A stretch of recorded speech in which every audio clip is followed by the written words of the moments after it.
చేశారే తప్ప సామాన్యుడికి ప్రజల దాహాన్ని గత ప్రభుత్వం తీర్చలేకపోయింది. ఈనాడు పేదల ప్రభుత్వమైన ఈ ప్రభుత్వం కొత్తగూడ పట్టణంలో శాశ్వతంగా మంచినీటి సమస్యని ఈనాడు పరిష్కరించడం జరిగింది.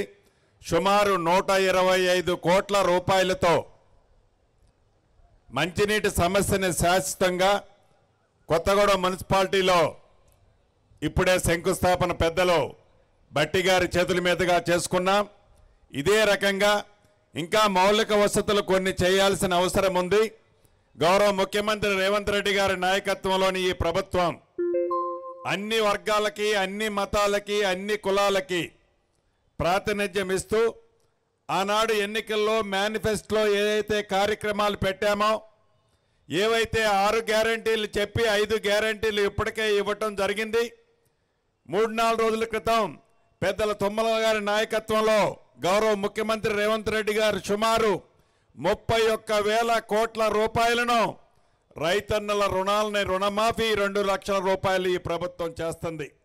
ఈరోజు సీతారామ ప్రాజెక్టుని ఈ ప్రభుత్వం ఏదైతే ఆనాడు దివంగత నేత రాజశేఖర రెడ్డి గారి టైంలో గోదావరి మీద గోదావరి నీటిని ఈ ఉమ్మడి ఖమ్మం జిల్లాతో పాటు నల్లగొండ ప్రాంతాన్ని సస్యశ్యామలం చేయడం కోసం లిఫ్ట్లు ఏర్పాటు చేస్తే రాజకీయ లబ్ధి కోసం, ధన లబ్ధి కోసం గత ప్రభుత్వం ఆ లిఫ్ట్లని, ఆ స్కీములు మార్చి కొత్త పేరు పెట్టడమే కాకుండా దొరికినంత అప్పు చేసి ఆ చేసిన అప్పులో దండుకొని ఆ ప్రాజెక్టులు సుమారు 9,000 కోట్లు ఖర్చు పెడితే గత ప్రభుత్వంలో 1 ఎకరానికి కూడా నీళ్ళు ఇవ్వలేదు. కాకుండా కనీసం ఆ మోటార్లు కూడా ఆన్ చేయని ప్రభుత్వం పేదోడు ప్రభుత్వం వచ్చిన తర్వాత ఈరోజే మీరు చూశారు, ఆ లిఫ్ట్ని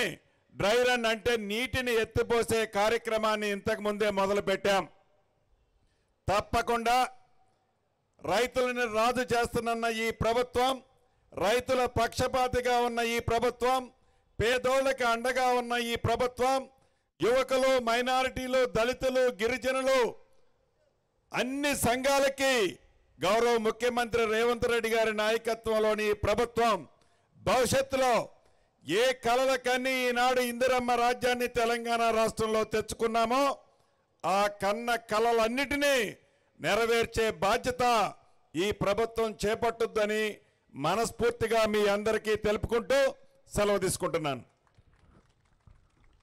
ఇప్పుడు పెద్దలు మన జిల్లాలో ప్రతి ప్రాజెక్టులో కూడా తన పాత్ర ఆయన బాధ్యత వహించి అలాగే